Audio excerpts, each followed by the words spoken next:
তোমাকে এরা যতই অপমান করুক তুমি এখান থেকে যাবে না, তাই না?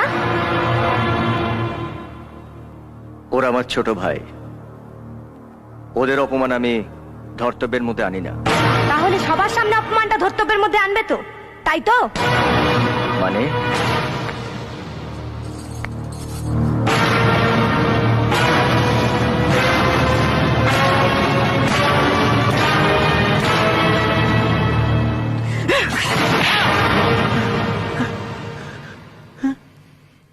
আমার বাবাকে মারলে?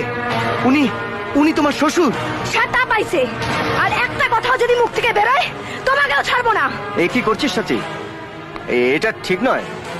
সত্যিই ঠিক নয়। যখন জনার্দন তোমাকে মারার জন্য তোমার কলার ধরেছিল তখনই ওকে আমার মারা উচিত ছিল, সেটা আমি ঠিক করিনি। আচ্ছা দাদা, তোকে বাড়ি থেকে বের করে দেওয়াটা ঠিক?